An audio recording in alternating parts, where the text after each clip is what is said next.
Hey everybody, I just want to say I'm here with my friend, and actually, I don't think he realizes about a very important mentor in my life, because I've known Tim's voice for many years before I actually met Tim Conley.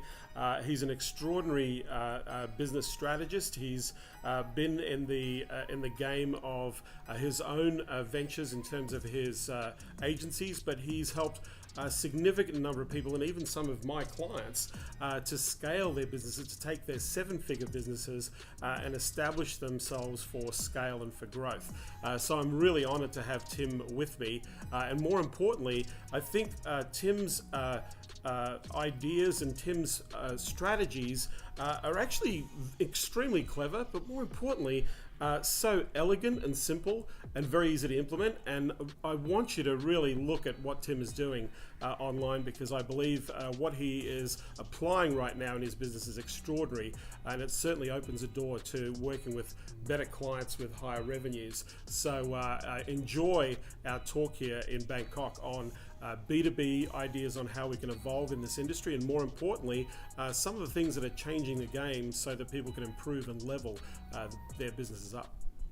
Tim, probably one of the things that I think that has evolved is we're getting back into I don't think it's ever gone away, but I think branding is becoming very important again as a topic for small businesses. Big businesses have been doing this for a very long time, Right. but small businesses haven't taken as much care in building a brand around their business. And you've been doing some really interesting things with experimenting with your branding with Contractor Dynamics. So I'd love to know your thoughts about the importance of branding and what you believe is a great strategy for people to implement.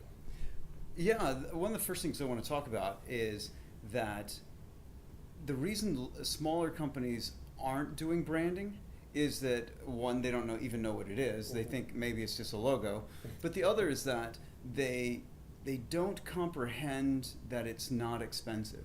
They have this story in their head that branding is running massive TV commercials. It's spending loads of money and not getting any results. That's what they believe about branding. So they don't even try it, other than spending, going on to Fiverr and getting somebody to make them a logo, and then I did branding, right? Right? That's what they're doing. So that's one of the first things, is that it's not expensive. So in the grand scheme of things, in client companies, the company I invested in, Contractor Dynamics, and even for myself, we're talking one full-time person, plus a time from the founder to sit in front of a camera and say a few words, do a few antics, right? And then that other person edits and gets it ready for each of the different platforms on the internet, and then distributes the content.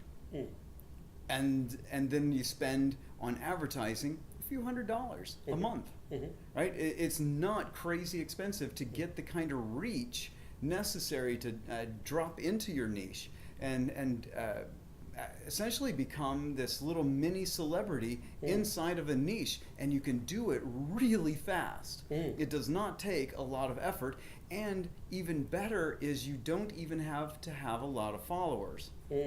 So at Contractor Dynamics, we've got on Instagram, at the time of this recording, 1,300 followers, most of which are not in the construction industry whatsoever. Yeah. Right? Don't know why, but they're not in construction at all.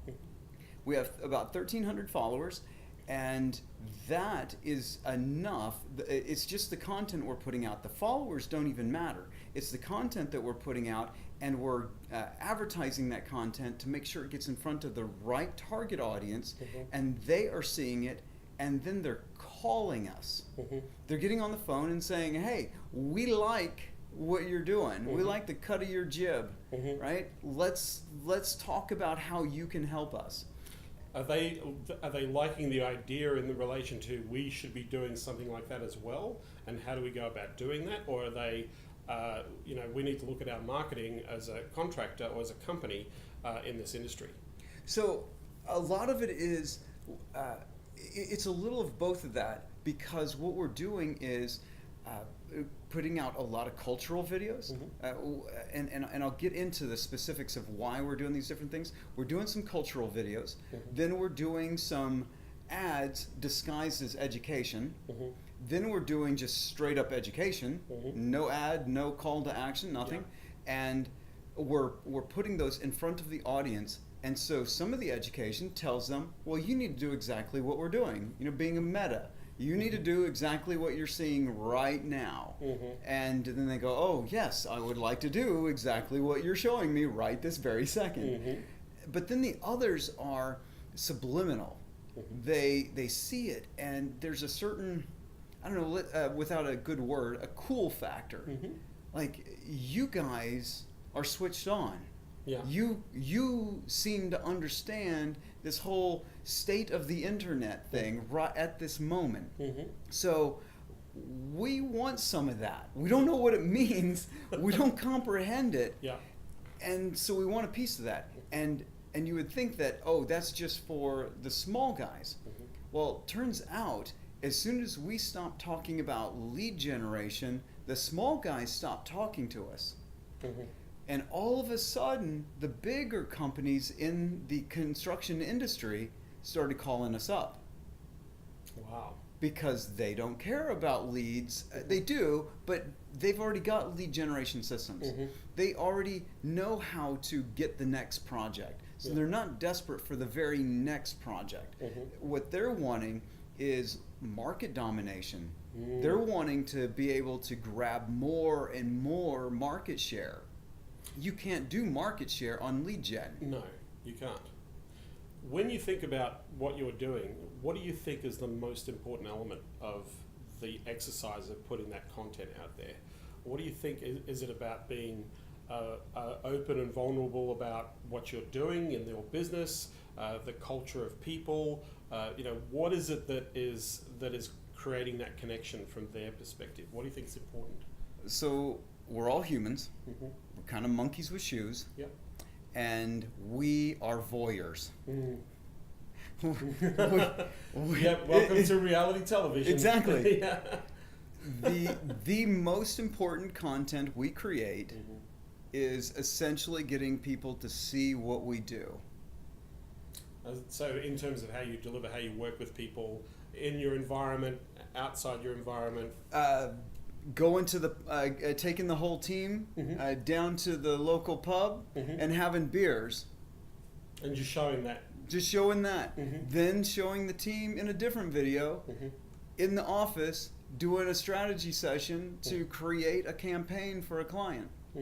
Then having a client in the office doing a video showing, here, we're working on a client project.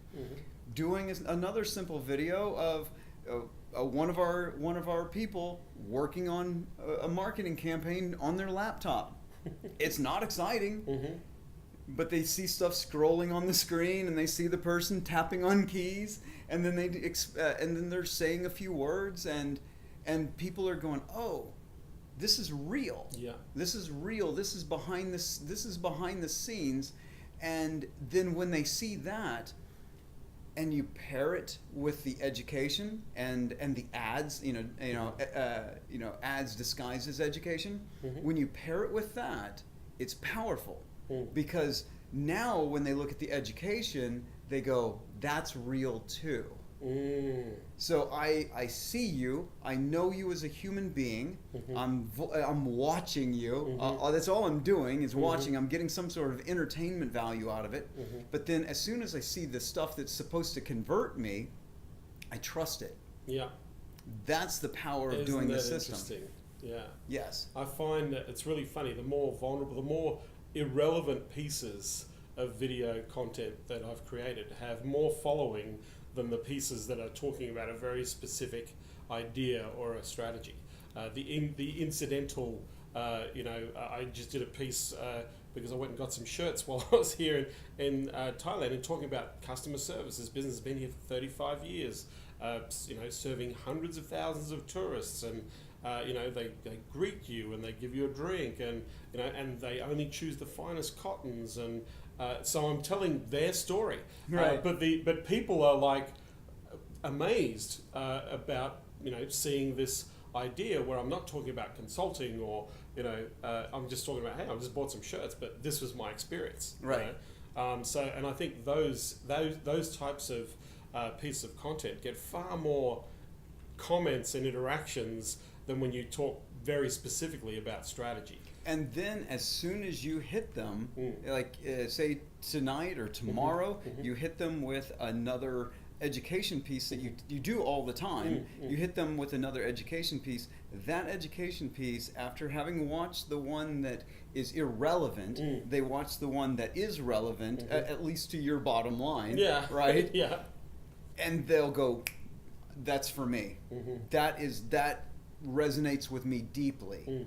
But what really resonated deeply was the other piece that showed the human side, that showed this other element of behind the scenes. That's the part that actually gets them to emotionally connect with the education that you put out. So if somebody was to implement a strategy like this, just in a simple way, what do you think would be a simple framework to follow? Okay, we'll get a little meta. Turn here to the camera. So you're going to have just a long form video, just like you've been watching right now, a long form video, and then you're going to take that video, get it edited. So by the time you watch this, you will have seen there was an intro added to it, and then later there will be an outro added to this video. And so that'll be edited. That'll be the long form version of this particular content. But then what John's going to do is have someone cut this video down for the different platforms. So this video, yeah, you could put this video on Facebook. It's short enough. It'll probably still work on Facebook, but it's best on YouTube. Yeah. But then you can chop this down to 2 or 3 minutes and put it on Facebook. Just take out the best parts, edit, throughout here, and any parts that are repetitive or just not as interesting as some of the other parts, just hit the highlights, cut it down to 2 minutes. That goes on Facebook. Then over on Instagram, you take that 2 or 3 minute video, chop it into 15-second segments, and you make it a Instagram story. Then you take that 2 minute video, or even out of the long form video, you take that long form video and you find the best idea in it, and you cut it down to less than 60 seconds for Instagram. You can't go over 60 seconds, right? So you cut it down to 60 seconds or less, and you go right for that main idea. And then with those, what I like to do is put some text on it, down at the bottom, like a lower third. You go for anyone who wants to, you can go to my Instagram profile and you'll see the exact elements of this. You can even see it over on Facebook, and you can go see what I do on YouTube. You'll see that exact same thing. One piece of content chopped up into a whole bunch of different things, and then distributed natively, because the reason you're chopping it up is that it has to be native to the specific platform, or it doesn't work. You can't take a 3 minute video and chop it into 3 segments and put it on Instagram and it work. Won't happen. No. But you can go over to IGTV, the Instagram TV that they just did, and you can put the long form. You can put the long form video on that. Fantastic. Yeah. You just have a few editing issues to make it all work. So this is how you get all that. Then the other part is we take out a good quote. So maybe you and I will say something smart, short, sound bite, and then it's a nice little quote, and now we make a quote image, and just the quote as in text, that goes on Twitter. Right? And then if you make it into a pretty image, a kind of cool, catchy image, well, now that's another Instagram post. One video, this one long form piece of content becomes 30, 40 pieces of content. And so, and I say 30 or 40 pieces, you don't put them out all at the same time. No. You get to put out this one idea, and then later, especially if it hits, later you bring it back. It's like in comedy, they have that callback, right? Yeah. And then you go, oh, I remember that, and then it reinforces the idea. So you do this over the course of months, and you're always calling back because you already have the assets. You already built the assets. You cut this thing down into 30 of the most interesting pieces. I think the most powerful thing, part of that, and I think a lot of people, if they were to understand it, is the syndication of the content. By actually putting it in multiple spaces or places in different formats, with the quoting, with the images, with the video, and then layering that and spreading that out over time. A lot of the compounding effect of that syndication is extraordinary. Extraordinary. Yeah. So then the syndication, I'll call it distribution, because this is more important on, and a fact, and why I said a little earlier about spending a little bit of money. Okay, all your content gets promoted. All of it. So you're running ads to all the content. Well, or using you the content use the by content as the ad. Yeah. So it's a sponsored post is typically what it's called. So you sponsor that piece of content. Even the ones no call to action. Even the ones where it's the team sitting there having a beer together. You spent money to get that in front of somebody. Yeah. No call to action. Absolutely not. Nothing. There's no. You're not going to get any money from it. But you're going to spend money on it.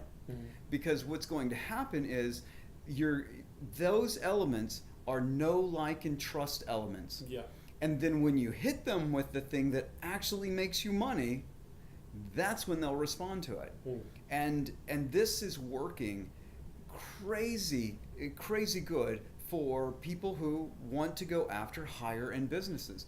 I had this thesis a year ago for Contractor Dynamics that the best way for us to get to the big time, to get to the biggest companies, the hundreds of millions of dollars, the 500 million, the $1 billion companies, the best solution we could do was social media. And people are like, well, you don't get their email addresses. There's no way you're getting like the CEO of a $500 million construction company did not use his company email to register for Instagram. No. He used his personal one. That's right. Right?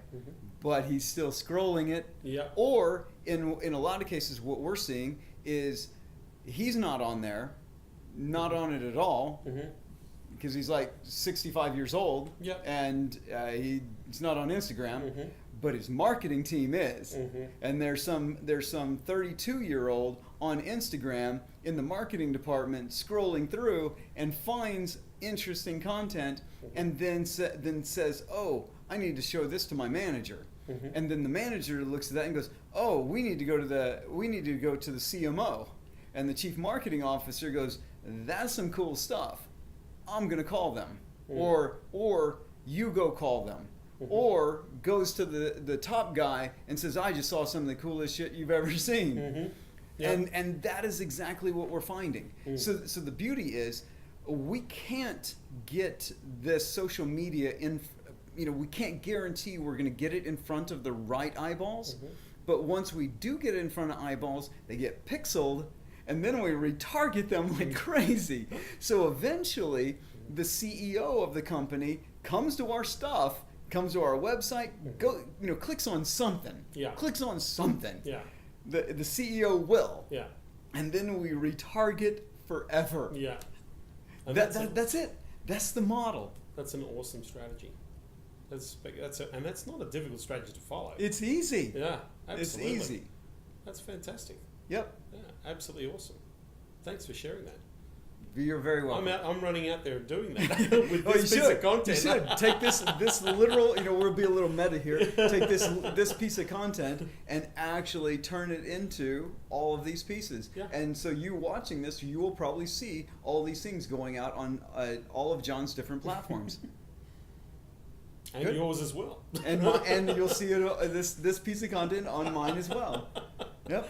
Hey, look, we've been here for a little over half an hour sharing ideas, but one of the things I'd really love to know is, out of what we've shared with the strategies and tactics we've been talking about here with Tim, what is the biggest takeaway that you got from this, and what do you believe that you'd like to implement from what you've learned in this strategy? I highly recommend that you follow Tim Connolly on Instagram. I highly recommend that you keep an eye out on his content. For me, it's been an inspiration to see some of the stuff that he's been putting out over the last few months, and I adamantly encourage you to check out his strategies, because I believe that if you want to make a difference, if you want to stand out from the crowd, and you want to have an impact on your business and the businesses that you're going to serve, I highly recommend that you have a look at what Tim's doing.